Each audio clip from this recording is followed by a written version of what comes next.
Broadcasting to you from the heart of northern Minnesota, this is the best music-oriented podcast and web series on all of YouTube. Ladies and gentlemen, this is the Roger Radio Show. I am Roger Radio. And I'm Aegis on Levity of the Intermission Group. You ready to piss off some Republicans today? Yep. Same here, man. You know, so basically, ladies and gentlemen, this is going to be a pretty serious podcast that we're going to do today, you know, and this one I was kind of seeing coming, to be honest with you, you know, Yeah. Before we get into today's serious topic that I would say, the question of the podcast is, what is your most favorite protest song?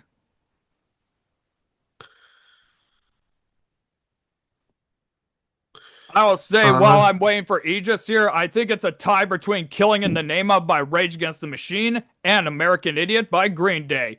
Those ones I know very, very well. There is also BYOB by System of a Down as well. Honestly, just about anything by System of a Down.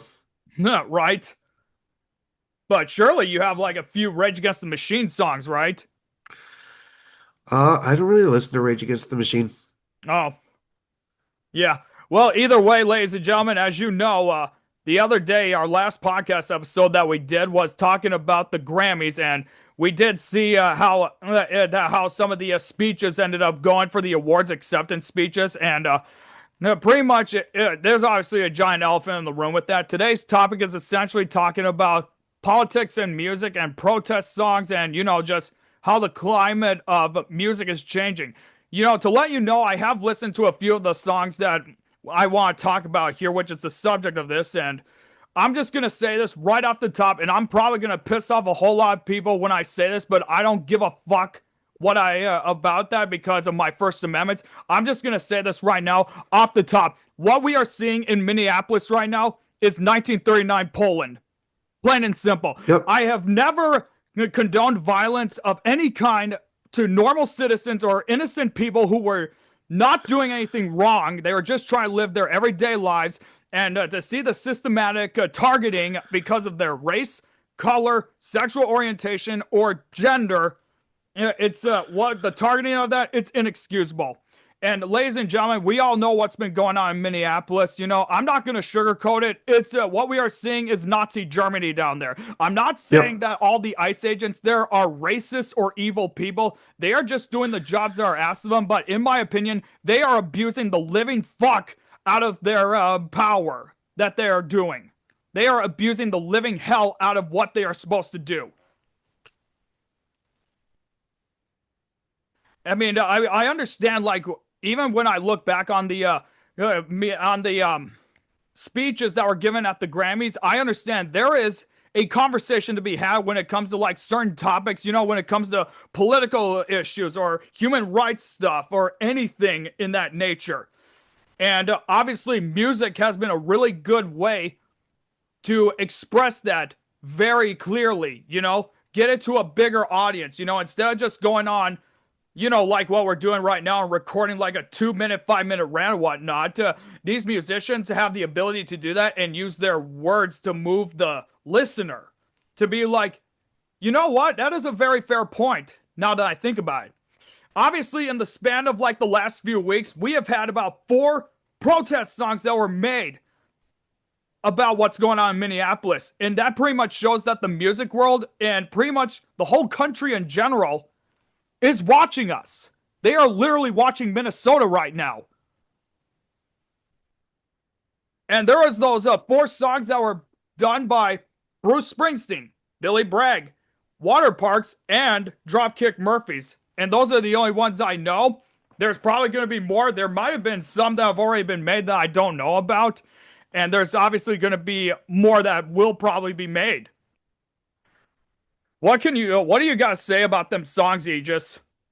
I actually really liked them, especially the first 2. I really liked the first 2 a lot.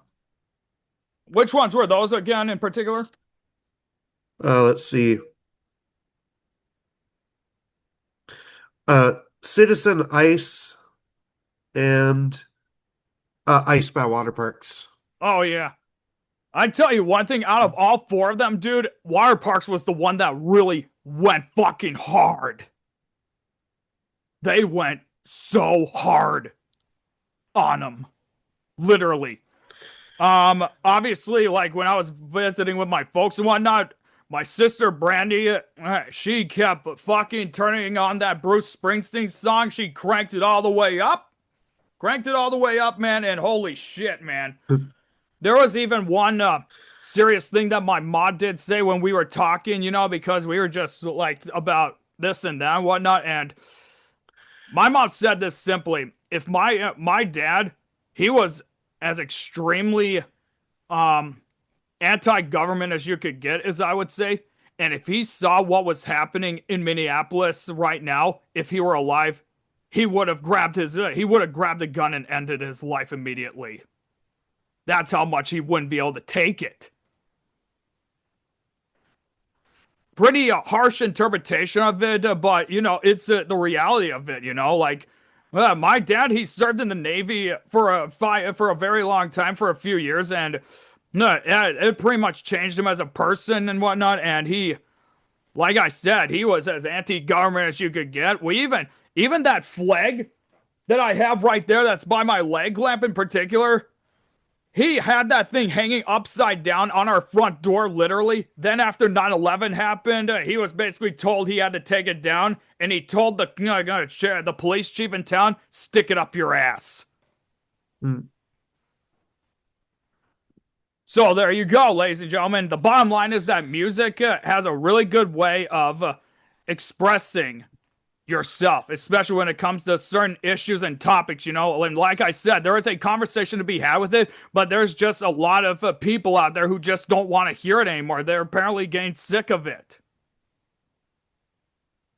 And anytime when it comes to like this stuff for like human rights stuff and all that, they always have to make it a political issue. Go, guess what, people? That politics has nothing to fucking do with what's going on in Minneapolis. It doesn't.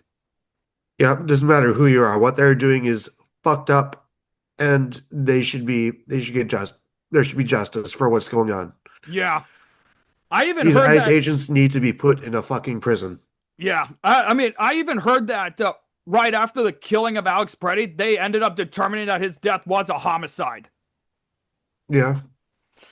Okay, so before we get started with these songs I want to talk about, there is like another thing that I want to quickly pull up that I've been sharing on my Facebook page and whatnot, and it's about.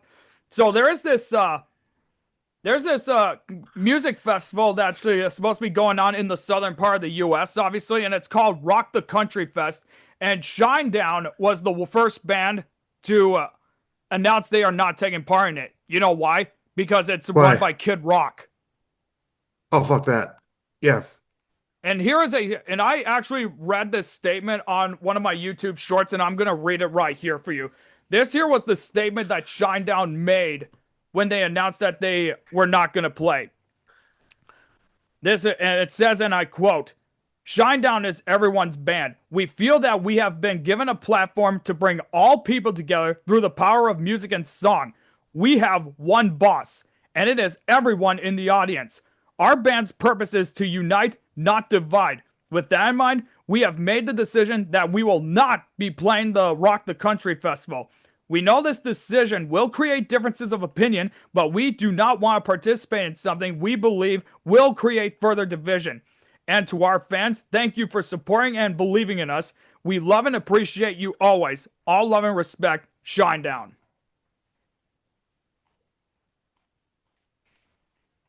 And in the wake of Shinedown announcing they were pulling out, there are several other performers that are not going to be performing as well. Creed ended up backing out. Ludacris backed out. Morgan Wade backed out. And Carter Faith also backed out. And who knows how many more are going to back out of this festival. Not only that, but there was also another announcement or another update, news thing that I found, where Neil Young announced that he is canceling his European tour, or, in Europe, he's canceling his 2026 tour. And the only thing that I found from him was, and I quote, "Now is not the time." And we obviously know that he ended up taking his discography, as far as I know, off of Amazon Music.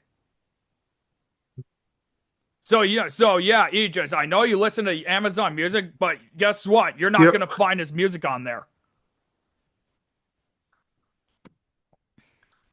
All right, so shall we get into the songs here that we've listened to? Yeah.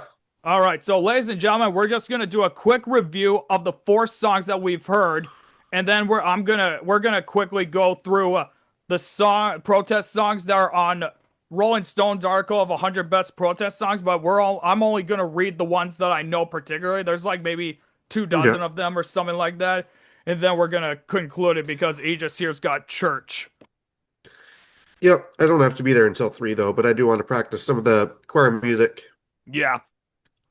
All right, so the first song we are going to talk about is Streets of Minneapolis by Bruce Springsteen, which was what started this whole thing and what kind of inspired us to do this episode right here. And I will say this, like there is a reason he's called the boss. But my friend Jim, and I don't want to throw him under the bus, but big shout out to you, Harry Bush. He called him, I think, the baby or something like that. I don't know. I can't remember what he called him, but I think he'll probably comment it or something like that. So, Mm, but I thought it was not. I thought it was good. I liked a lot of the rhymes he made with Minneapolis. Oh God, yeah. And you want to know something, dude? The artwork that is on YouTube Music, or like the artwork he made for it, dude. If you ever looked up the album cover for Bruce Springsteen's 1982 album Nebraska, it looks like the same font and where the words are, and then the image in the middle.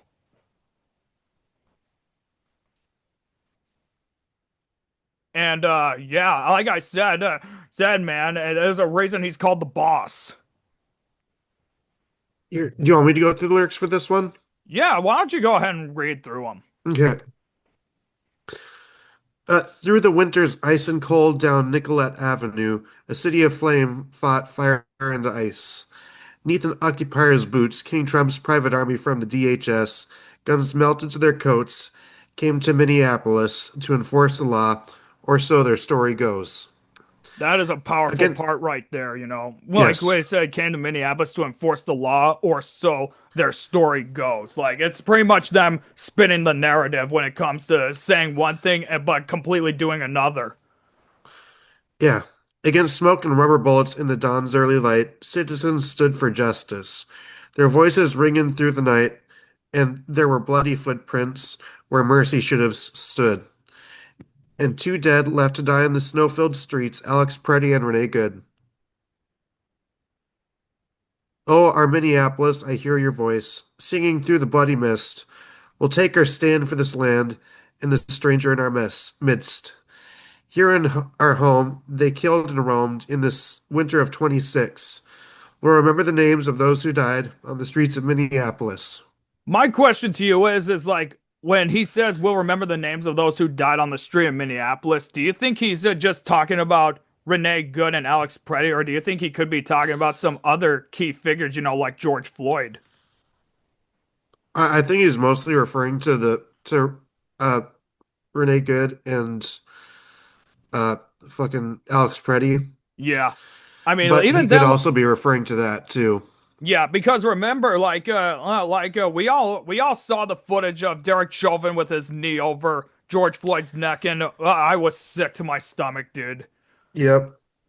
So all right, go ahead and continue, please. Yep. Trump's federal thugs beat up on his face and his chest, and we heard the gunshots, and Alex Preddy laid in the snow dead. Their claim was self-defense, sir. Just don't believe your eyes. It's our blood and bones, and these whistles and phones, Agent Miller and Gnome's dirty lies. Oh, our Minneapolis, I hear your voice crying through the bloody mist. We'll remember the names of those who died on the streets of Minneapolis. Yeah. And then you could hear what looks like his famous harmonica solo, because he always Yep. has those. Now they say they're here to uphold the law, but they trample on our rights. If your skin is black or brown, my friend, you'll be questioned and deported on sight. In our chance of ice out now, our city's heart and soul persists. Though broken glass and bloody tears, through broken glass and bloody tears on the streets of Minneapolis. O'er Yep. Minneapolis, I hear your voice singing through the bloody mist. Here in our home, they killed and roamed in the winter of 26. We'll take our stand for this land and this stranger in our midst. We'll remember the names of those who died on the streets of Minneapolis. We'll remember the names of those who died on the streets of Minneapolis. Then for the intro, he just keeps repeating "ice out." Yeah. And it That's not a only powerful song, dude. Yeah, not only that, dude, but Fuck. it's the actual audio of the actual protesters chanting "Ice out" too. Yeah. You know, I'm just quickly writing something down here. I'm just right now putting down chapters for this podcast so that people can find it easily. But yeah, overall, dude, like I said, this was the song that set the tone for what was to come. Here's the other thing cool too about this, dude, is that so the day before the Grammys, they ended up doing like a small protest show that was kind of like a free event, I think, and there was Bruce Springsteen in audience or in the lineup along with Tom Morello of Rage Against the Machine and then a few others. I can't remember their names, but it was done at none other than the legendary First Avenue, man. All right. Okay, so the next song that No, I'm we're not gonna gonna lie. Reading those lyrics always made me cheer up. right, they This shit should not be happening. right. ICE needs to get the fuck out of here. They do not belong here. Ugh. No shit, dude. No shit. So the next song that we are going to talk about here is Billy Bragg's City of Heroes. Now, if any of you remember who Billy Bragg is, he's been in the music business for a very long time, and he even did work with the likes of Wilco as well. And here's the I'm not sure, like, I thought it was a nice song, too, I'll be honest with Yeah. you. Like, the acoustic, dude, the acoustic solo that was in it, dude, it was great.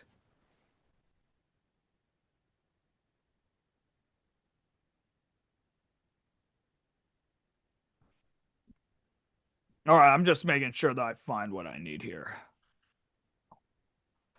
Okay, I found it. Okay, I just had to pull up the lyrics quick. So it Did you says, find any lyrics? Did you find any lyrics for Citizen Ice? Because I was digging around for that and I couldn't find the lyrics. no, yeah, I did actually. Yeah, they were on Genius.com. All right, because I keep looking around for it, but all I find is lyrics for Citizen CIA. Yeah, that's wrong, dude. I know, I know.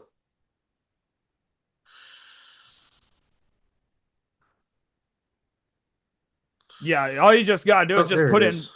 You There, found yep, it. I found it. I found it. Alrighty, all right. Let's I'm gonna do the lyrics for that one too, because that one was my favorite out of these four. yeah, I know.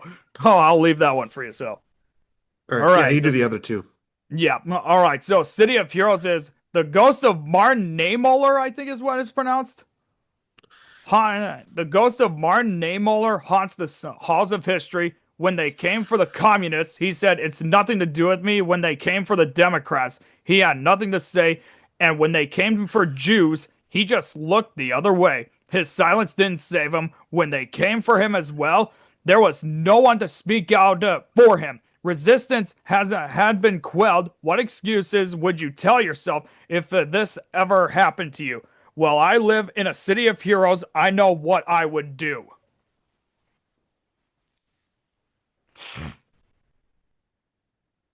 He pretty much just made a reference right there to the era of World War II and then the aftermath of World War II right there. All right. When they came for the immigrants, I got in their face. When they came for the refugees, I got in their face. When they came for the 5-year-olds, I got in their face. When they came to my neighborhood, I just got in their face. They used tear gas and pepper spray against our whistles and our phones, but in this city of heroes, we will protect our home. When they dragged people from their cars, I got in their face. When they when they took families from their homes, I got in their face. When they murdered our sister, I got in their face. And when they murdered our brother, I still got in their face. In Dachau, Martin Niemöller suffered for his complicity, but in this city of heroes, we learn the lessons of history. I will bear witness to terror. I will bear witness to tyranny. I will bear witness to murder. I will bear witness to fascism. Wait, dude, that fucking outro right there what hit me right there, man, because what we are Yeah. seeing is true. That's what we're fucking dealing with. No, the reference to there's a quote from Pastor Niemöller, which I think is what they're referring to. It goes, first they came for the Jews, and I did not speak out because I was not a Jew. Then they came for the communists, and I did not speak out because I was not a communist. Then they Yeah. came for the trade unionists, and I did not speak out because I was not a trade unionist. And then they came for me, and there was no one left to speak out for me. Oh yeah. I'm just quickly looking him up to see who he is. Quick. Uh.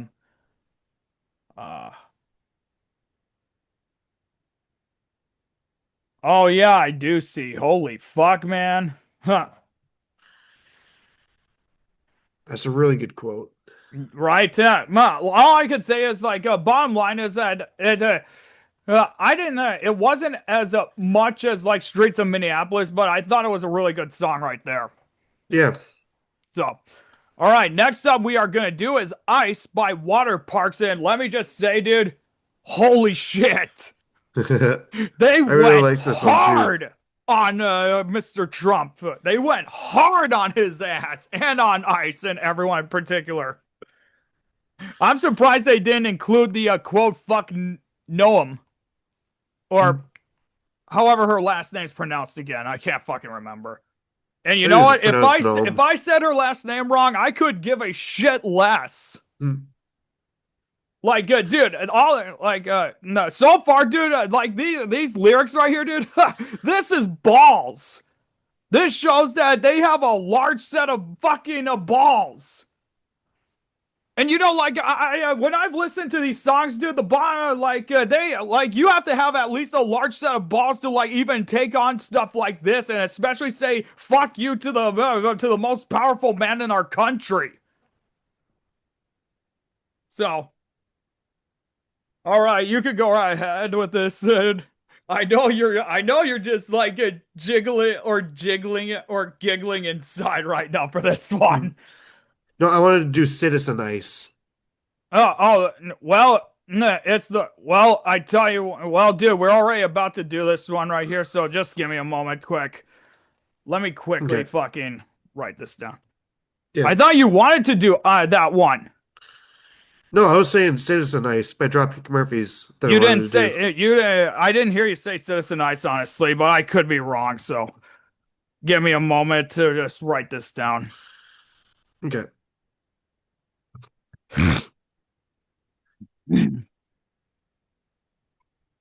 If I end up getting canceled after this one, this is your fault because you refused to read this one here.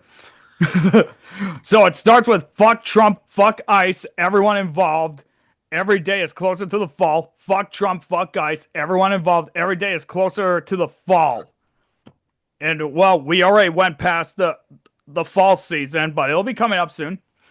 "This ain't even in politics. This is fucking war. They're killing your neighbors, kicking down our doors. So are you gonna wait until they show up at your place, or are we stepping to the White House gates? We do not negotiate with terrorists. There's more of us than them, and so they're scared of us. We do not negotiate with terrorists. There's more of us than them, and so they're scared of us. It's America versus Donald Trump. He could get the worst. It would never be enough. How much fucking blood does it really fucking cost to protect the fucking pedophile sitting at the top?"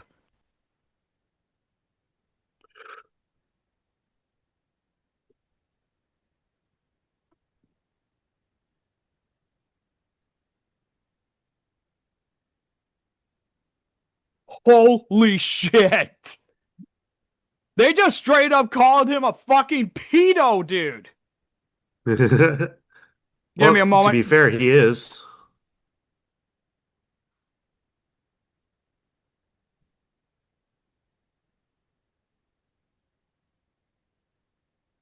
My cats can't leave me alone for a minute. Mm.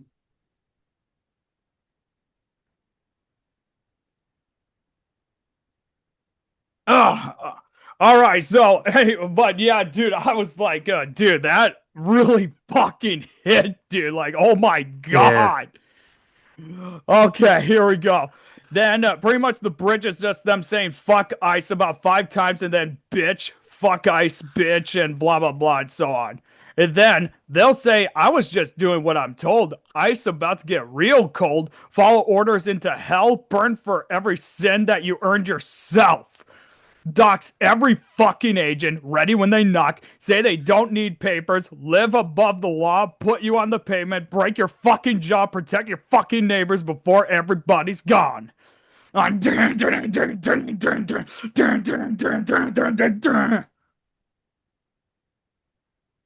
just hurt my wrist doing that. Every time we get too loud with the truth, a city gets 1,000 more troops. I know the future don't seem too bright, but everything screams right before it dies. Why is it a national security risk to know all the names on the list? MAGA stare at shadows and imagine and squint while ignoring real shit that exists. Fuck them. Like, dude, like I said, dude, you would have. Yeah, dude, that was balls. That was fucking balls right there, dude, to even go that extremely hard. Like, Should I make an anti-ICE protest song? oh my God, dude, I don't even know how it's gonna go, dude.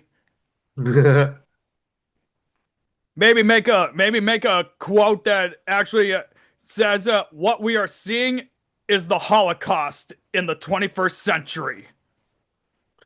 Just go really hard, dude. Just go fucking hard, dude. No, I think I might make an anti-ICE protest song because I got this whole week off. That'd be something to do. Right?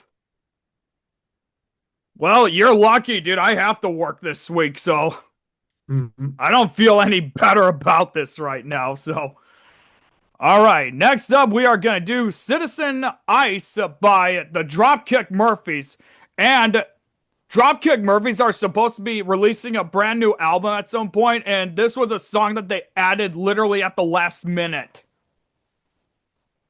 Yeah. All right, here goes. Calling all Americans of below average intelligence, power-hungry scumbags, apply today. I haven't been late in years and I'm gonna take it on you cheating motherfuckers. Come, come celebrate dictatorships and bolster the regime while abusing helpless immigrants, a bully's wet dream. You've joined the traitors' ranks to play the hand of God in a scumbag grifters kidnapping squad. Citizen ICE, Citizen ICE. They've poorly trained an army for our kids to fear today. Take your masks and weapons and then be on your way. They're knee deep in Proud Boys, the party never stops. Too scared to join the military, too dumb to be a cop. Oh my God, dude! They just fucking compared them to the Proud Boys! Holy shit! Citizen ICE, Citizen ICE. No accountability and violence every day. Citizen ICE, Citizen ICE. Oh my God! Dude! Dude! Like, holy shit, are you fucking serious? Dude, that was vicious. Like, dude, these fucking protest songs are beyond vicious as hell. Hmm. Oh my God. Yeah, I'm lagging a little bit. Give me a moment.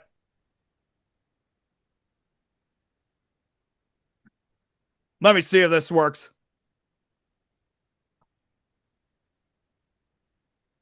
Okay, that should be more better. But yeah, what would you rank each song from best to worst? Honestly, I'd say my favorite was Citizen ICE. Second favorite was just ICE. Third favorite was Streets of Minneapolis. And fourth was City of Heroes. For me, it's Ice number one, Streets of Minneapolis number two, Citizen Ice number three, and City of Heroes number four, without a doubt.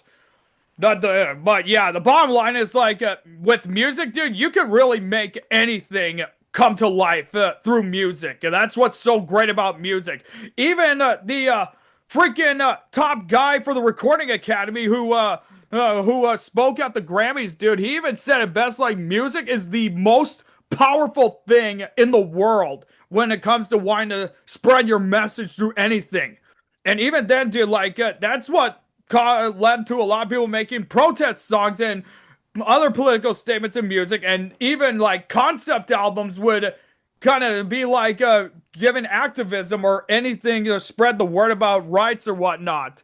Even if you don't understand if the words actually mean whatever at first. Like, dude, for example, like Pigs, Three Different Ones by Pink Floyd, dude, from Animals. It's about the corrupt politicians, benefactors, and billionaires. But when you listen to the lyrics, dude, it's like, are you sure they're really talking about it? But then as you read through it, it's like, oh, okay, I get it.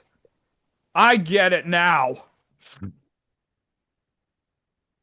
So, ladies and gentlemen, as we know, throughout the many, many years of music, there's obviously been a whole lot of protest songs that were made. And I'm pretty much just going to go through the songs that I know best. We're not going to go through like all 100 of them on the Rolling Stone article. The link to that article will be in the description below if you want to check it out yourselves. And if you haven't listened to any of them, give them a listen and just let me know what your favorite is and whatnot. Oh, and yeah, dude, when I ended up when I made that YouTube short the other day about Shinedown canceling their appearance at that festival, oh my god, you cannot believe the fucking comments. No, we should do a video on the Deer Hunters Anti soon because I think it's very uh relevant with the times. No, we are gonna do that next week. Actually, I think Okay. probably the plan is for next week we're gonna talk about Deer Hunters Anti on Friday, and then Saturday we're gonna talk about Leonard Skinner's "Give Me Back Your Bullets" because it's the 50-year anniversary for that album. Right.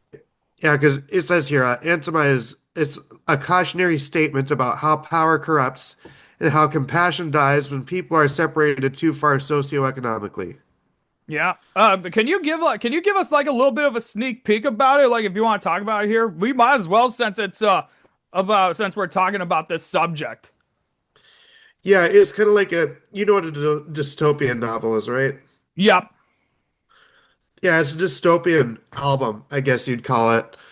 And it's about the city of Antimai, which is separated into 8 rings. There is Ring 8, which is poverty, Ring Yeah. 7, which is industry, Ring 6, low town, Ring 5, middle class, Ring 5, patrol, Ring 6, luxury, Ring 7 is nature, and Ring 8 is the tower. Yeah. Yeah. I mean, dude, the thing is like with it pretty much does make plausible sense for those topics to be in that, you know. Even then I was thinking about even making a rock opera of some kind that would be simply titled American Carnage.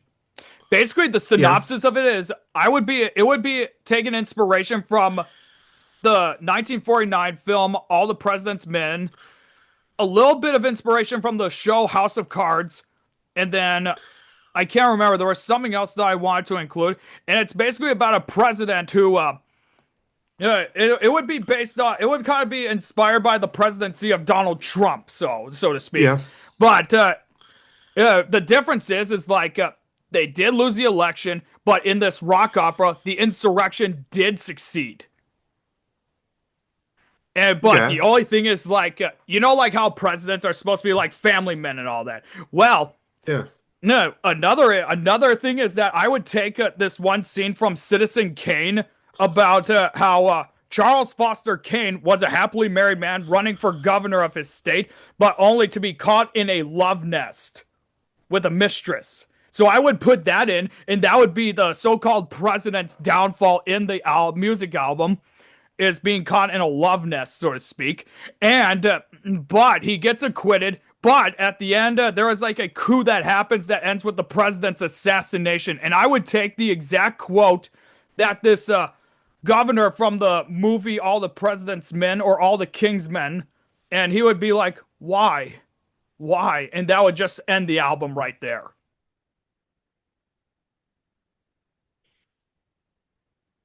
There was another song that I wanted to actually touch on right before we get into these topics here, and it's about like how a while back we ended up talking about OK Computer, and we talked about the song Electioneering. And then Yeah. I all of a sudden said, man, I just find it so ironic that when I was doing my radio show that day, and it was falling on the same day as the Republican National Convention, and I added that song at literally the last second to protest it.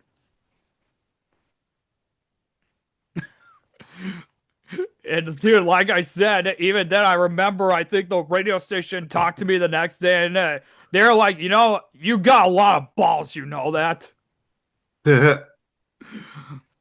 I tell you one thing, when the first No Kings rallies were taking place the past summer, there was it ended up falling on the same day that we had those politicians from here in Minnesota that were assassinated.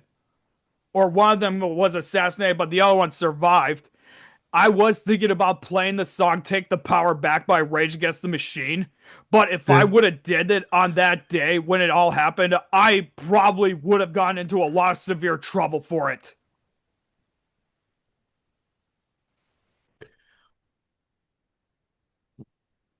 All right, so shall we get into some of these songs here? I'm sure Yeah. you'll know like a few of them pretty well yourself. So there's like I think only a couple that you would know, but basically, some of these songs I was actually surprised are even protest songs. For example, there was Midnight Oil's 1987 album "Beds Are Burning," which sadly is the only song that anyone knows by them. Um, Okay, so basically the synopsis of the song was, and I'm going to read some of these articles here. In 1986, Sydney college rock band Midnight Oil and Aboriginal country rock group Warumpi Band toured the Australian continent, bringing their music to some of its most remote and isolated settlements. Moved by the Aboriginal struggles for land rights, the band wrote a song that seemed focused on Australian geography. Four Wheels scared the cockatoos from Kintor East to Yendumu, but nonetheless ended up on international hit, hitting #1 in Canada and South Africa. Though the concern was local, the hooks about the fight for reparations, it belongs to them, let's give it back, proved universal. We were very determined that our band would be seen as an Australian band in an international context. Drummer Rob Hurst told Songwriting Magazine, land rights are something that appear in so many countries around the world, but we were determined that Midnight Oil wouldn't be seen as one of those international bands writing songs that would have come from anywhere.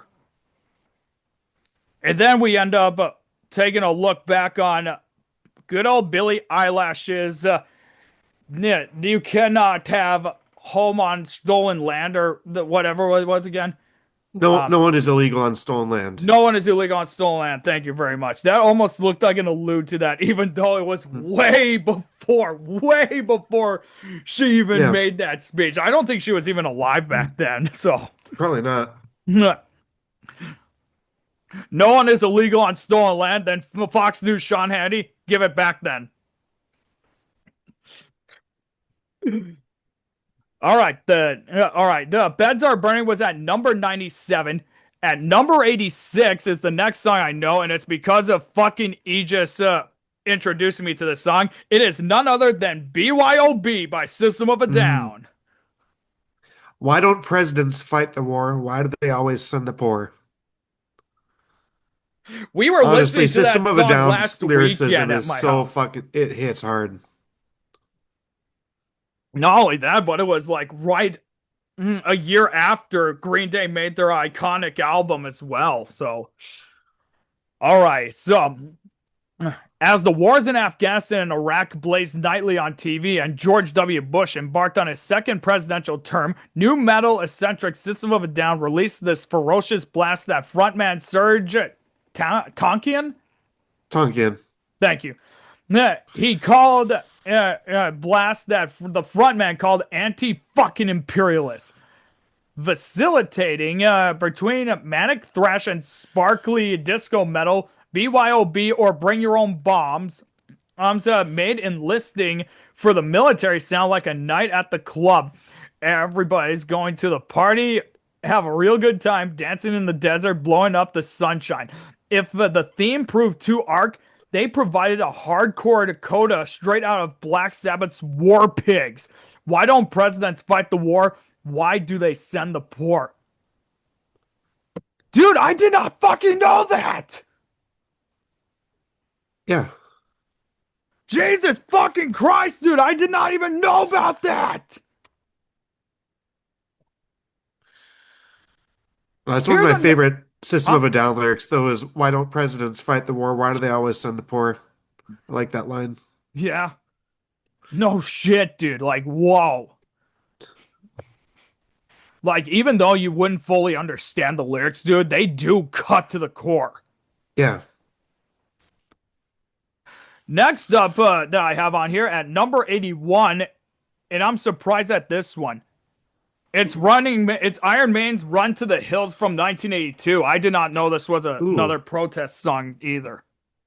I'm actually familiar with this song because when I grew up, the thing that got me into music was my mom and dad bought us Rock Band for the Wii when I was a kid. And Yeah, you could play drums, guitar, and you could sing, and I always sang on it. And that was one of the songs on there was Run to the Hills by Iron Maiden.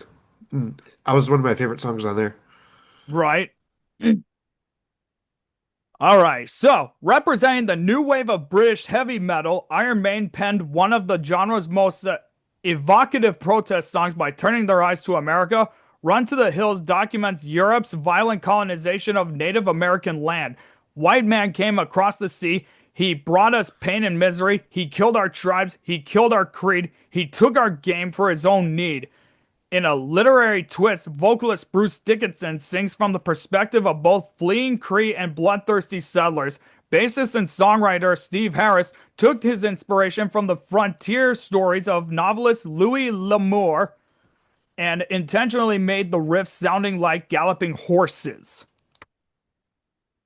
You know what? And that does hit us pretty good because remember, we had the Indian Removal Act that ended up Yeah. becoming the Trail of Tears.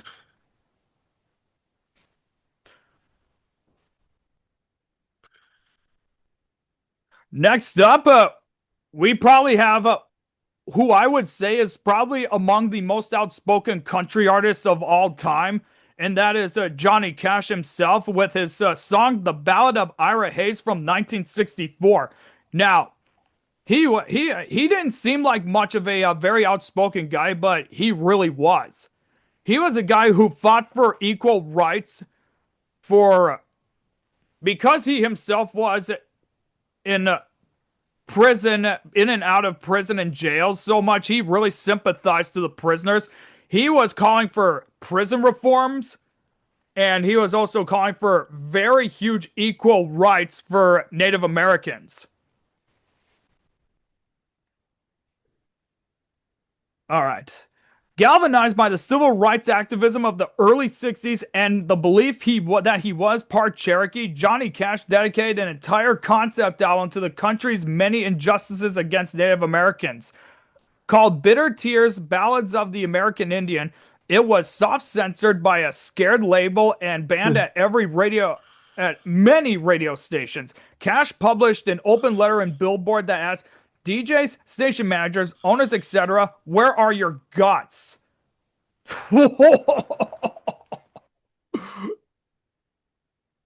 That would be like the equivalent of NWA sending a letter to MTV and saying, where are your fucking balls? Because MTV refused to show even any of their music videos at all. Written by folk singer Peter Lafarge, ballad tells the true story of Ira Hayes, an Akamel Udom soldier who is pictured in the iconic photo of 6 Marines raising the American flag over Iwo Jima, yet would end up an alcoholic and dead at 32.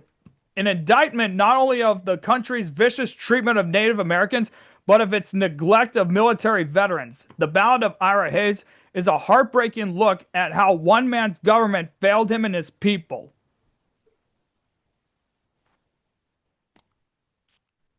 So there's another good tune right there. And well, who else but Johnny Cash to do what he did? Even then, he even stated why he started wearing all black in his uniforms, and it's even he pretty much explains it in his song "The Man in Black."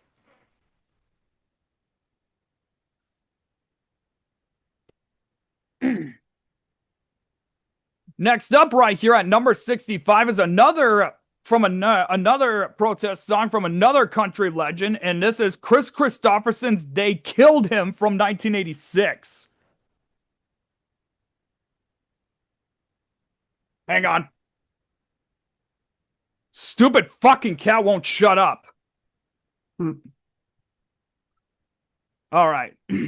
Still in the early years of Chris Christopherson's pivot to becoming country music's most prominent lefty voice, They Killed Him was an ode to three great peacemakers who paid the ultimate price for their beliefs: Mahatma Gandhi, Martin Luther King Jr., and Jesus Christ himself. The song, later covered by Bob Dylan, would presage decades of Christopherson fighting for peace, disarmament, prisoners' rights, and farm workers' unions in deed and song. Chris used his stardom for the benefit of others. Former manager Mark Rothbaum told Rolling Stone, "I don't think he gave a hoot one way or the other about what it temporarily might do to his stardom. He lent his hand to those who were being oppressed. He couldn't stay out of it."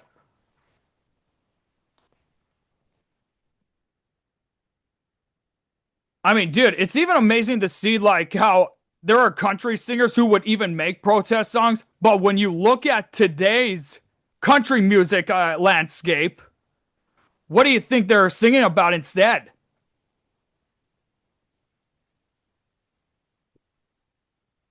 Well, ICE.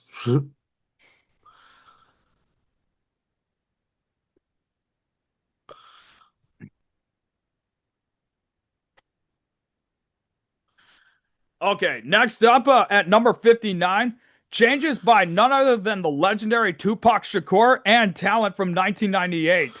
Now, obviously, we all know that hip hop artists are going to make protest songs too, or Yeah. we all know what the subjects they always talk about in their songs. A lot of it used to be about fighting for those who are in some in the ghetto, so to speak, kind of thing, and just spreading awareness about how their lives could be empowered and better and everything in between here. So, recorded in 1992, but a smash single upon its posthumous release in 1998, less than 2 years after his death, Tupac's Changes played like the message for a hip hop generation in the shadows of the crack epidemic, the LA riots, and the Gulf War. Now, if you're wondering, the message was basically a reference to a Dr. Dre song from his album 2001, or as we call it, the Chronic 2001. Riding a wave of Bruce Hornsby piano keys sampled from his 1986 number one meditation on similar themes.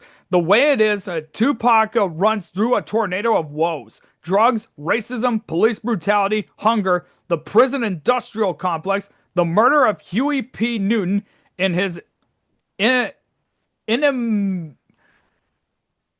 I don't know what this word is. How's it spelled? Inimitable. Inimitable? Thank you. Thank you. I couldn't get that. But either way, that word there and mix of anguish, pain, and righteous anger. Instead of war on poverty, they got a war on drugs so the police can bother me. That is another powerful quote right there. And do you want to know the sad truth about that is that quote is 100% correct.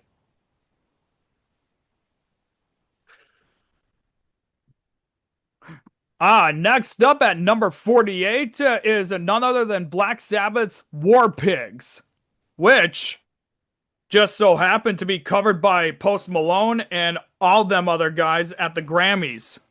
Yep. Hey, I honestly did not know this was a protest song either. I honestly did not. I think I'd say right after this song, I say we take a break. What do you think? Yeah, I'll be fine with that. Alrighty.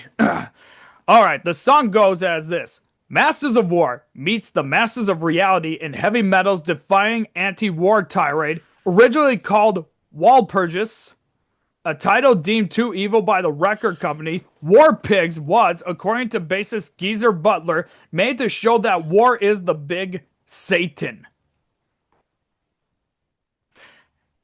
You know what I would consider it as? A board What? game for the devil. Recorded amid Vietnam draft anxiety, War Pigs mixes tense pockets of uncomfortable silence with roaring air raid sirens and blazing riffs, a metaphorical assault used to describe a literal one. Over it, Ozzy Osbourne unleashes a timeless screed that connects the dots between Phil Ochs and System of a Down. Politicians hide themselves away. They only started the war. Why should they go out to fight? Why should they go out to fight? They leave that all to the poor. Yeah, like BYOB. Yeah, exactly, dude. And now I can actually see how they got why they were inspired to say that quote. Yeah, beyond beautiful, man. It's beautiful. It's Yeah. beautiful. All right, ladies and gentlemen, we're going to take a quick break here. I need some coffee. I need to see if my cats will shut up. And Aegis, meanwhile, needs to do whatever he does, probably masturbate. I don't know. But we will all be right back. Don't go away. We'll see you soon.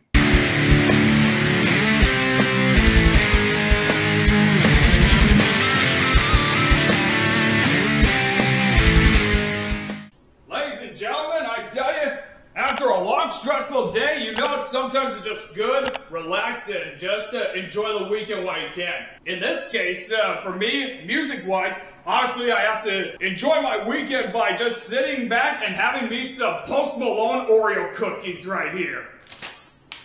Now, this here I've never tried before, but because I'm musically inclined, I have to try these.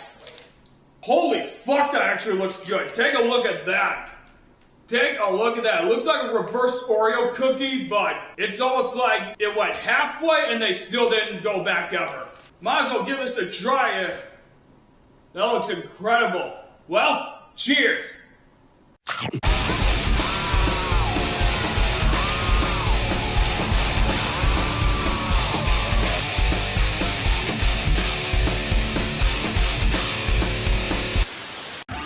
Are you an independent musician or band that's looking to be interviewed and to promote your music? If so, contact me via social media or email today.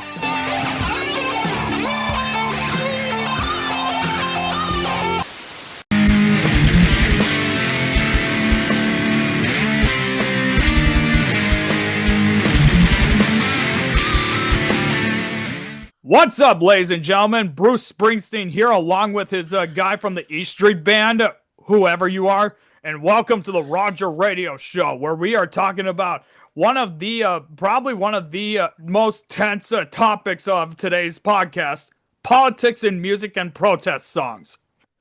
Now, Aegis, we've been talking a little bit here and there about this stuff, and I tell you one thing. No, while a lot of these protest songs have been getting praised, Fox News, as we all know, being who they are, they basically will give the interpretation of these songs are literally made for stupid people. We're just the ones who have the balls to talk about what you don't have the balls to talk about on your own network. Fucking pussy. Right? And speaking of which, I had to put my black and white in the bathroom. She's in heat again. That's why she kept howling. She's being a fucking whore again. But she's still my fluffy little whore. All right, so we are continuing on talking about some of the notable protest songs. I know Aegis doesn't really have a big list or anything like that, but I pretty much have just been reading off of Rolling Stone's article of the 100 best protest songs in history, but I'm only reading off the ones that I know mostly. So we are going to continue on with none other than Buffalo Springfield's For What It's Worth. And it's the same band who happened to have the members of Crosby, Stills, Nash and Young, and those were, of course, Stephen Stills and Neil Young himself. Oh, they were in this band. This is another good. No, this is another good song right here. This is like one of the bigger hits from the '60s that I will listen to. Like it has that nice touch to it, you know. Yeah.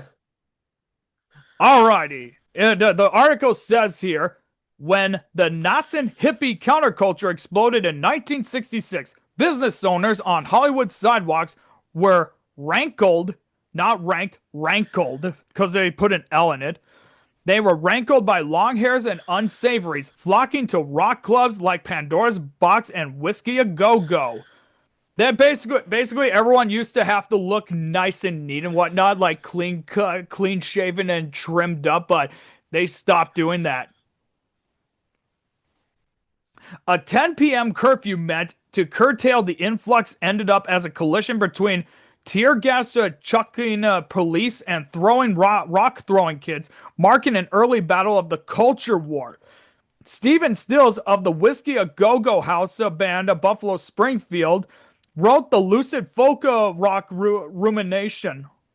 For what it's worth in response, but it was quickly absorbed by the anti-war movement, another battle being fought in the streets of America. The song became inexcentric.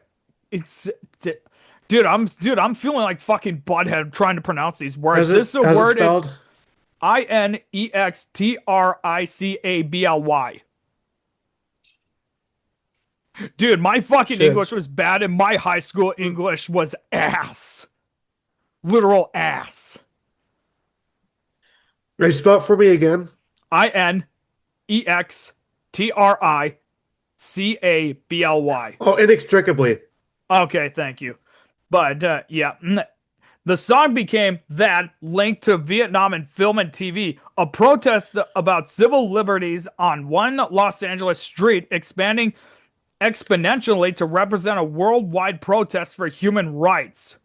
So it was basically so at first it was supposed to be a protest song in response to the stuff in LA, but it became an anti-war song about the Vietnam War.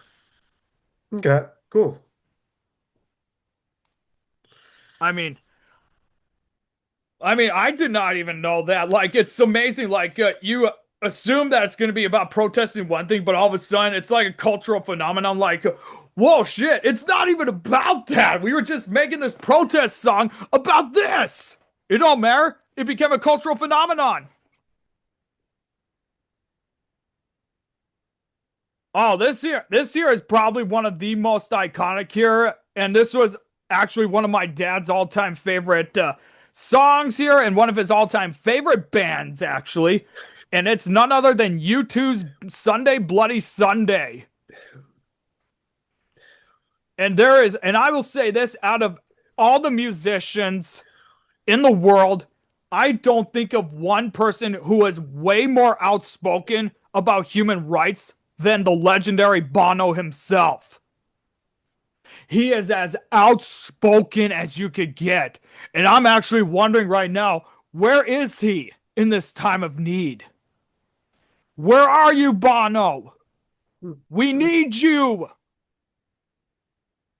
We need you two to talk about us. You know what I mean? Yeah. So, I mean, this song, okay, it goes as follows.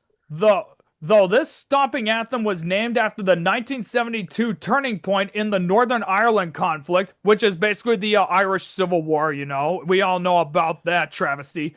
U2 eschewed speaking to specific events, even trashing in an early draft that alluded too closely to the struggles of major figures.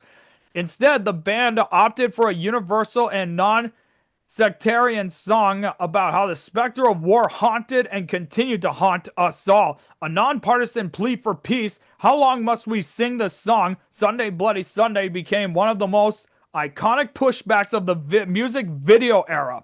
The band became the pop world's heirs to the Clash when MTV gave major attention to Larry Mullins Jr.'s military snare drum cadence, Bono's white flag waving march, and a soggy Denver crowd screaming back, "No more."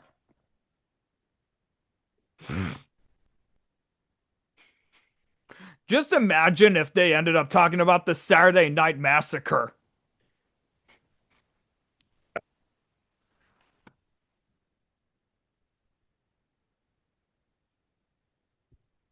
At number 28 next is Bruce Springsteen, we're going to bring up again, and it's simply titled 41 Shots American Skin from 2001.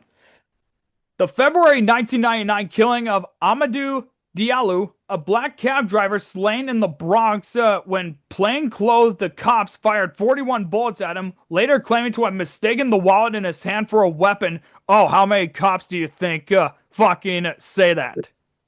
Oh, he's got a gun. Let's shoot him 41 fucking times. Freaking nearly made him unidentified. Fuck.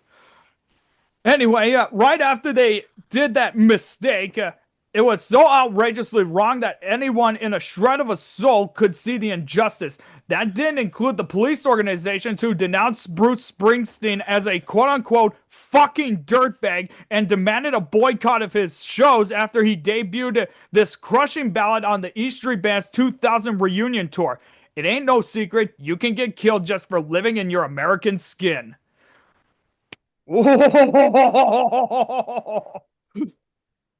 Jesus. Springsteen saying that night after night, he brought back the song in the 2010s, dedicating it this time to the memory of Trayvon Martin as the rest of white America began catching up to the fact that Black Lives Matter. That actually is pretty appropriate because I remember hearing the news about Trayvon Martin's killing and the controversial acquittal of George Zimmerman. It was actually Trayvon Martin's killing that inspired the Black Lives Matter movement.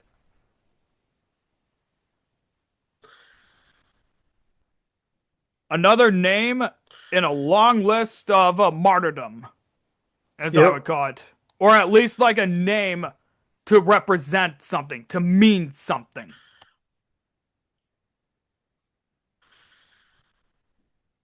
I hit my mic. Oh. Anyways, next up, and this is actually no surprise for me right here. At number 27 is God Save the Queen by the legendary Sex Pistols from 1977. And dude, we all know who the Sex Pistols are, man. Probably the most rebellious band to come out of the punk era. So this song goes as follows. The Sex Pistols questioned the UK monarchy using petulance as high art. Well, I mean, a lot of people say like monarchies don't mean shit anymore these days. Back then they used to, but not anymore. We have governments now, not monarchies. Although there's like, I think the UK is the only one that has a monarchy. If I remember correctly. I think it's technically considered a constitutional monarchy because their positions in royalty are just kind of for show these days, and what really matters are the elected officials. Yeah, I mean, I don't remember, man, because like, remember back in the old days, dude, before monarchies, we had emperors. Yep. And then all of a sudden, the monarchies came in, and I would say this, in my honest opinion, it was the end of World War I that marked the beginning of the end of the monarchies, because there was like a whole lot of them. And dude, there is a really good documentary about World War I that I think you would like, actually. I would have to send it to you. It's called Epic History. It's a YouTube channel that I watch, and it's basically like one of them timeline-style documentaries, you know, and they talked about, like, in that, they actually talked about how Russia had a little civil war at the end of World War I that resulted in the coup and the takeover, and the communist takeover. All right, so the article continues to say, the entire campaign of God Save the Queen was a masterwork of provocation, tweaking the British national anthem in the title, defacing Queen Elizabeth II's face on the sleeve, playing it live on the River Thames during her silver jubilee, screaming there is no future in England's dreaming, over music that sounded like a Chuck Berry 45 being run over by a double-decker bus. The Queen insists, or the band, I meant to say, not the Queen. The band insists it wasn't made for shock value. You don't write God Save the Queen because you hate the English race, said lead yowler Johnny Rotten. You write a song like that because you love them and you're fed up with them being mistreated. But it's nonetheless a classic of the form. And I'll tell you one thing, dude, what inspired it? So, when I was watching the documentary about like how Pink Floyd's Animals came to be in 1977 from Vinyl Rewind, they actually did mention that it was when the Sex Pistols and the Clash came into the picture, there was actually during a very troubling time in the UK. What was going on in 76 and 77 in the UK was basically what we dealt with in 1968 here in America.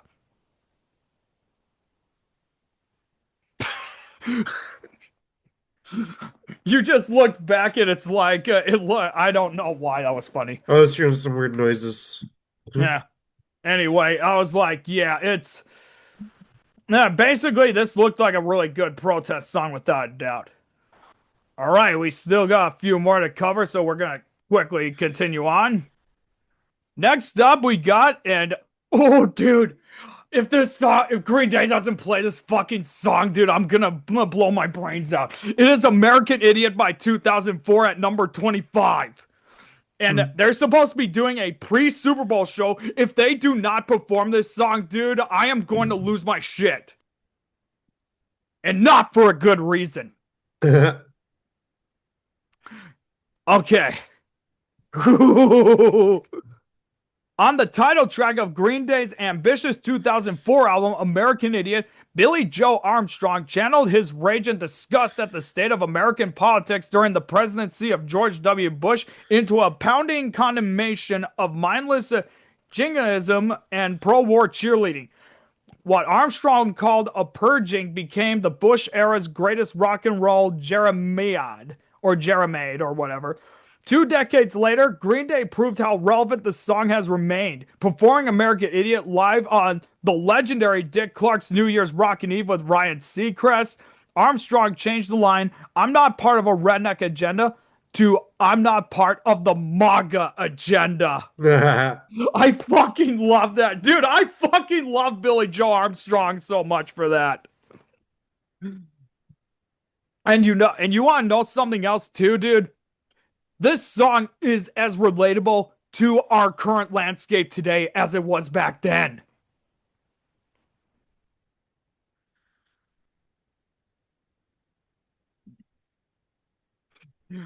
All right, and now here is the song that we've all been waiting for, ladies and gentlemen. At number 21, Killing in the Name by Rage Against the Fucking Machine.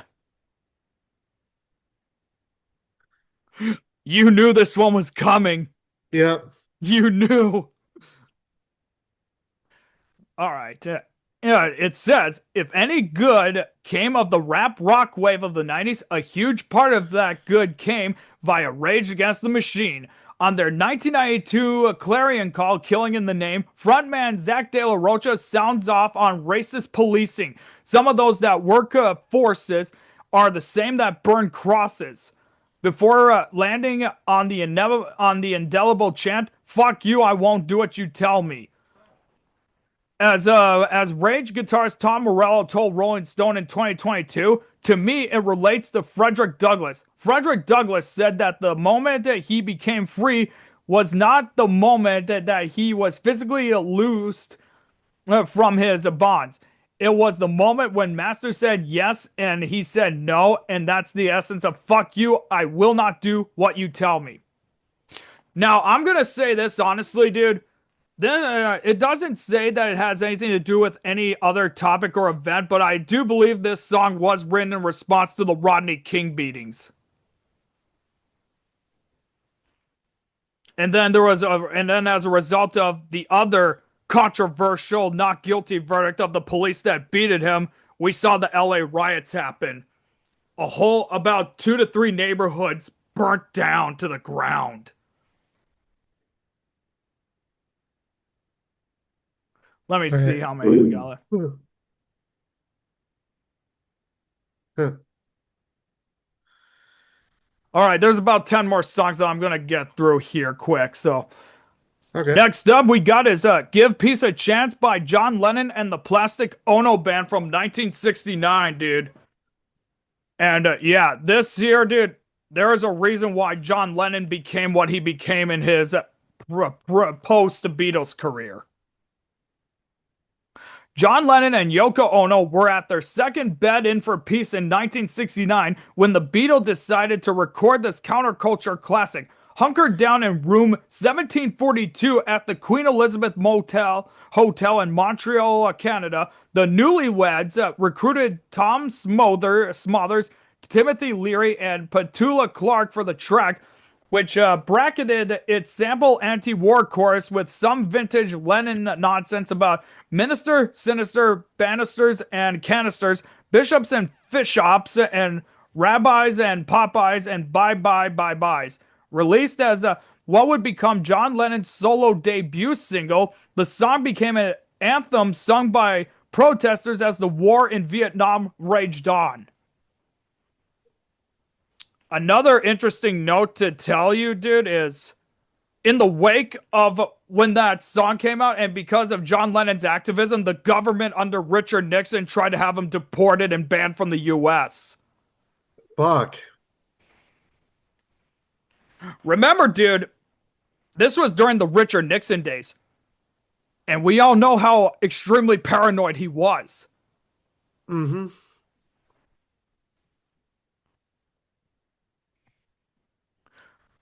Next up, at number 17 that I know of, Blowing in the Wind by Minnesota's very own Bob Dylan. And this was the song that would lay the groundwork for the career that we saw from the legendary Robert Zimmerman himself. That's his real name.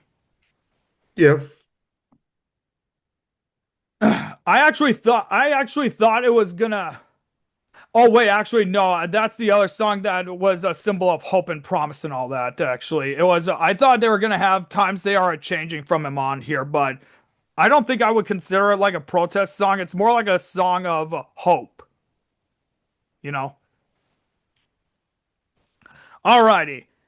It goes to say, this here ain't no protest song or anything like that, because I don't write no protest songs. Bob Dylan said before playing Blowing in the Wind for the first time in a Greenwich Village club. Indeed, Greenwich. Blowing in the Wind was much more. A Zen meditation, a political polemic, a riddle, and a once-in-a-generation call to arms. Nonetheless, its themes of pacifism. How many times must the cannonballs fly before they're forever banned? And equality. How many years can some people exist before they're allowed to be free? Struck a chord in the civil rights movement. Peter, Paul, and Mary made it a pop hit. Sam Cooke took it as inspiration for a change is gonna come, which we will get to pretty at the end of this cast.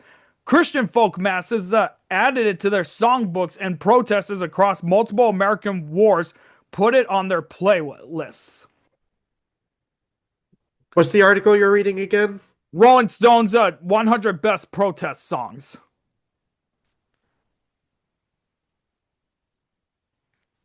If I remember correctly, too, I think when the March on Washington happened, Bob Dylan was there. He actually did a few protest songs as well there with the likes of Joan Baez. And if I remember correctly, I think he played this song a few times during the March on Washington.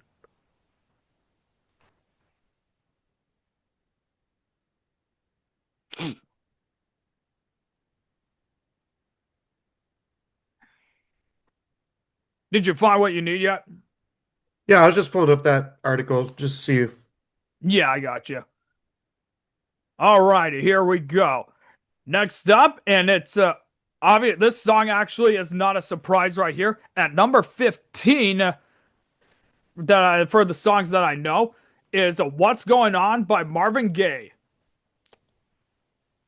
Okay, it goes on to say, on May 15th, 1969, Ronald Reagan, who was the then governor of California, sent hundreds of police officers to bust up the People's Park in Berkeley, a sort of autonomous zone of young protesters the cops' methods were so violent and abusive that the day became known as Bloody Thursday. Ronaldo Obi Benson, the Four Tops' bass singer, heard about the clash and it sparked the timely yet timeless What's Going On, a song he'd end up finishing with Motown staffer Al Cleveland and eventually Marvin Gaye. Gaye, who had been hearing harrowing tales from his Vietnam vet brother, infused it with his own anguish and an unfathomably great vocal performance. Motown Records initially refused to release What's Going On, but its success ended up inaugurating a new era of musical freedom and social awareness for the label. So basically, they refused to release it, but Marvin Gaye would double down, saying that he would not record any more music and would walk away if they didn't release it. So basically, Marvin Gaye held Motown Records hostage and saying, I'm not going to make any more music for you until you release this fucking song. And then we saw what happened in the years to come, dude. It's still even relatable somewhat today. Yeah. And even then, I was reading an article about a year ago, where it was talking about Marvin Gaye's What's Going On album being at #1 on their greatest albums of all time list. And there was one famous quote that said, if Marvin Gaye were alive right now, and if he would have released this album in 2021, it would have made obvious sense considering what happened in 2020.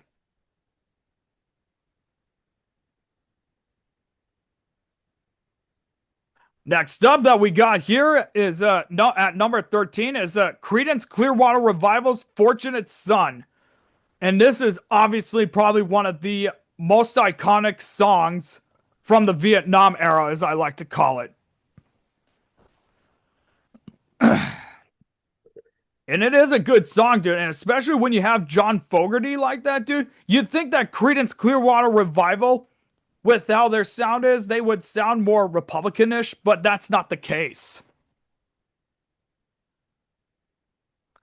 All right. The article says the Vietnam War was raging when Creedence Clearwater Revival frontman John Fogerty sat on the edge of his bed and wrote this furious anthem about how elites were perpetuating the war while making sure their own families didn't have to share on the sacrifice. On top of his mind was David Eisenhower, the grandson of former President Dwight D. Eisenhower and husband of President Richard Nixon's daughter Julie, who never made it near the battlefield even though he was of prime draft age. The song took on renewed meaning in 2003 when President George W. Bush, the ultimate fortunate son, led the country to a pointless war in Iraq. Fogerty actively campaigned for John Kerry on the 2004 Vote for Change tour, delivering a fiery rendition of the song with Bruce Springsteen and the E Street Band. You know, that actually sounds like a great team up right there. Could you just imagine if they decide to make a super group with them? I think we got Bob Marley. Yeah, dude, Bob Marley's the man right there. My parents are diehard Bob Marley fans. Mm-hmm. What a surprise. I mean, don't get me wrong, he's a very outspoken guy. That song that I saw, I actually have never listened to it by him. I might have to when I get done here. Okay, now number 10, dude. Dude, I'm giggling like a little girl at this one here. It's Fuck the Police by NW fucking A from 1988. And dude,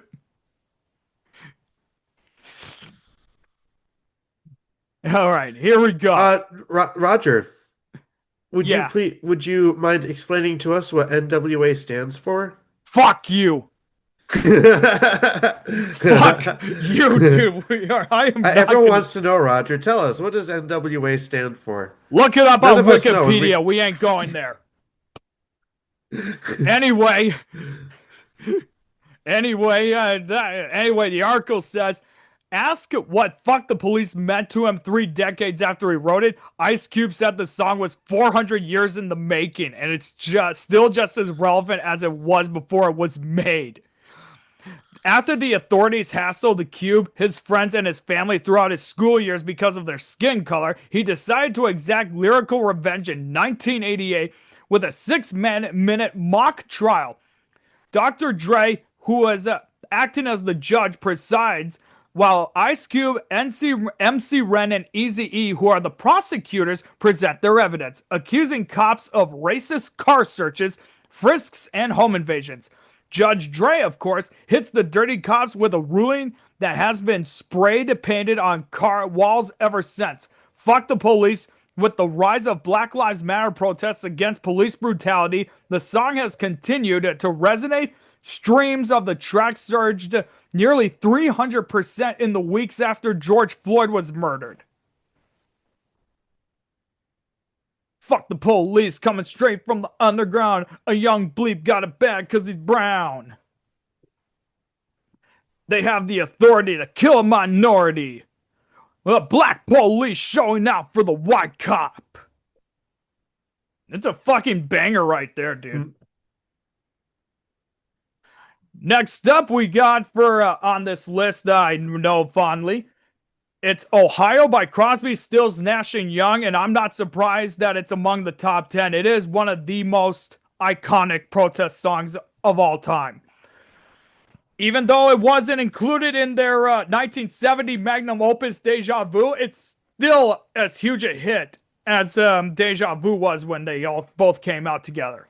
Or not together, but separate, you know. We were speaking for our generation, Neil Young said. He was sitting on a porch with David Crosby when he came across a magazine cover that displayed the tragic events of May 4th, 1970, when 4 student protesters were shot dead by the National Guard at Kent State University in Ohio. Within minutes, he'd written one of the defining songs of the anti-war movement, complete with a churning guitar riff and a chorus that bluntly asks, "What if you knew her and found her dead on the ground?" Crosby was reportedly left in tears in the recording studio, and so were many others who heard Young channeling the shock and horror of that moment at Kent State. And I'm telling you, dude, if you look up the images that are from that incident, dude, it would really make your stomach churn. Yeah. There is like an iconic photo that was taken. There was one of the 4 that was shot dead lying there on the ground dead with a woman screaming above him with her hands out and whatnot, screaming for her life, literally. And that has actually became considered one of the most powerful images in American history. And if I remember correctly, I think that picture won the Pulitzer Prize. Very powerful image indeed, man. Really powerful. All right, the next, I believe this one's at number 5. I might have made a typo here, but at number 5 is James Brown's "Say It Loud, I'm Black and I'm Proud" from 1968. Another good song that is coming out in the turmoil of America. It goes on to say this. Promoted as a message from James Brown to the people of America, the Godfather of Soul's a landmark funk soul anthem of black pride and self-determination was radical enough for its time that Brown brought in a group of kids to sing on the chorus in the hope that their cute voices might help soften its in-your-face politics. Radio programmers resisted at first, but Brown's message couldn't be denied, and the song went to number 1 on the R&B charts, where it stayed for 6 weeks. The song played a huge role in promoting the use of the word black as a self-identification, replacing more outdated terms, and its incisive beat would be sampled on countless rap hits over the years. Ironically, though, Brown himself was largely apolitical, and in 1972, he backed Nixon. Oh, fuck that. Fuck that. He speaks about peace and equality for everyone. Then all of a sudden, 4 years later, we saw that.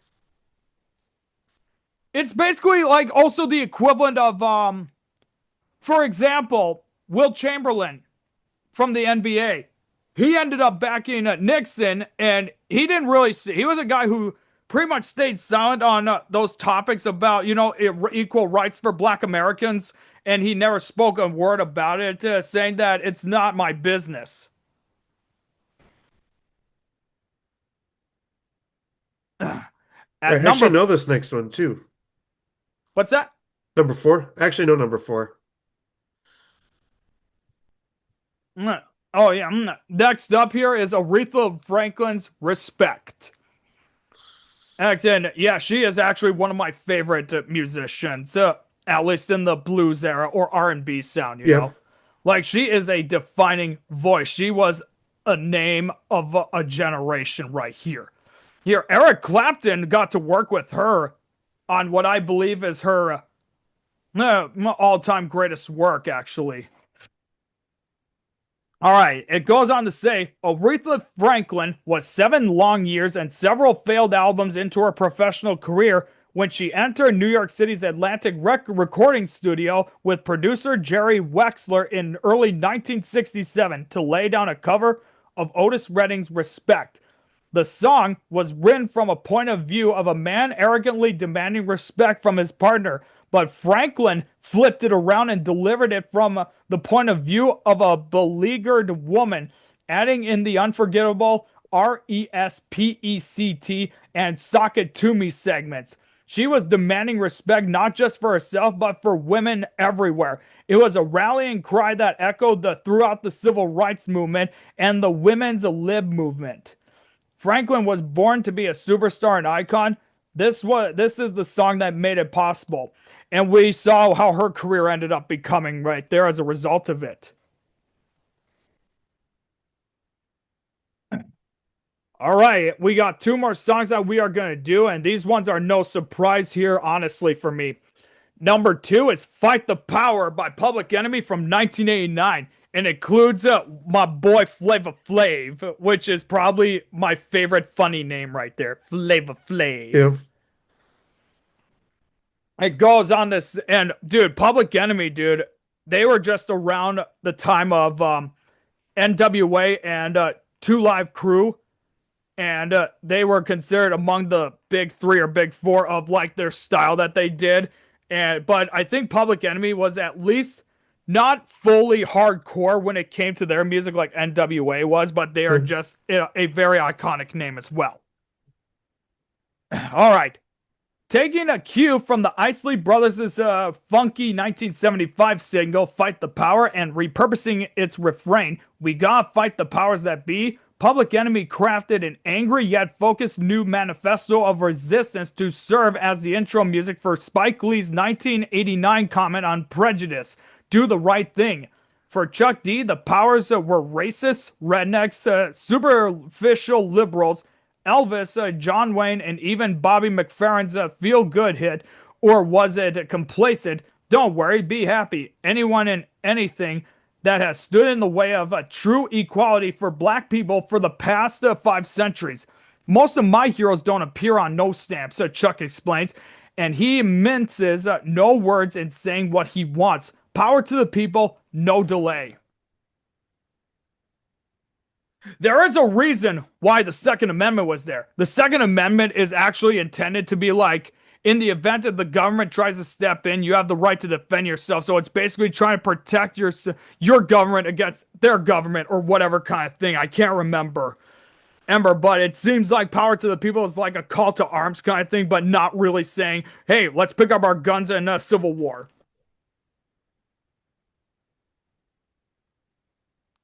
And here we go at number 1, and this is one of my favorites right here, without a doubt. A Change Is Gonna Come by the legendary Sam Cooke, who sadly just passed away like a few months ago. I remember saying something about that. From 1964. And this is the final song that we're gonna talk about, that I'm gonna talk about here. All right. Half a year before Congress passed the Civil Rights Act of 1964, soul singer Sam Cooke broke off from singing feel-good pop tunes to record one of the most powerful indictments of racism ever recorded. an unparalleled moment in the fusion of pop music and progressive politics. Taking inspiration from Bob Dylan's Blowing in the Wind and drawing from the anger he felt when he was denied a room at a Louisiana hotel because he was black, he penned heartfelt lyrics pleading for an end to discrimination. Over a gorgeous orchestral arrangement, he sings plaintively about being turned away from movie theaters and threatened just for walking around downtown. As sad as he sounds, though, he maintains hope. Cook died only a few months before the single became an unlikely top 40 hit. Or actually, yeah, Sam Cooke was, no, he passed away like around after that. My apologies, everyone.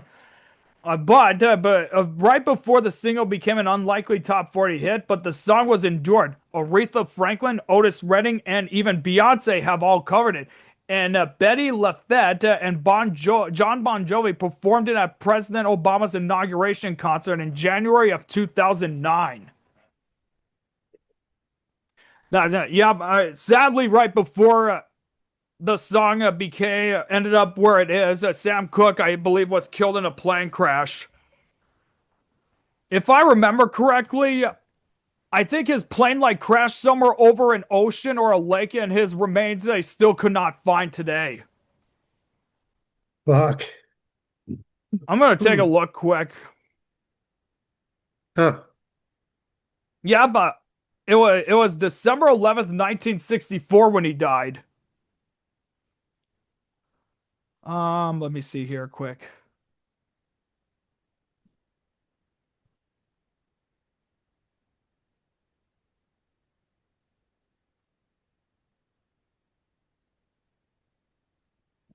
Nope, I was wrong on that. I was wrong about that. It wasn't him that died in that plane crash. It was another R&B singer that did die in a plane crash whose body was never found.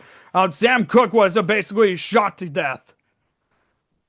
Or it was answering several reports of a shooting and a kidnapping at a motel. Police found Cooke's body. He had sustained a gunshot wound to the chest, which was determined to have pierced his heart.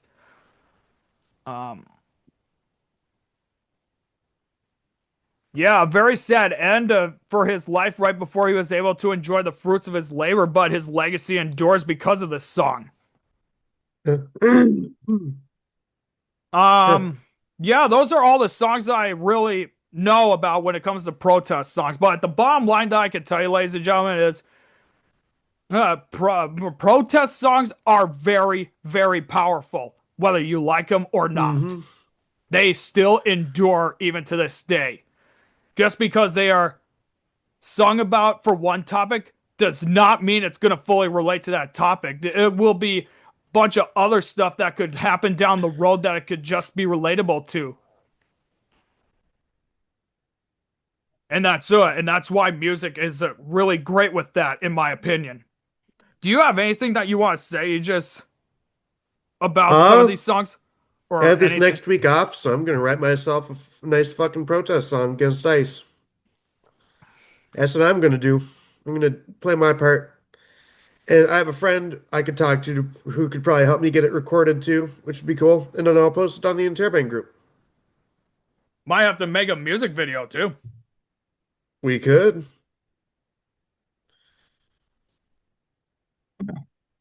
Yeah. And as you know, dude, I'm the one who edits all the music, all the videos pretty much. So if we needed to, we could figure out how to shoot a music video too. So, yeah, I don't really have much else to say, honestly, about this. I think we pretty much said all we needed to. Bottom line is, we are in a world of shit right now with what's going on.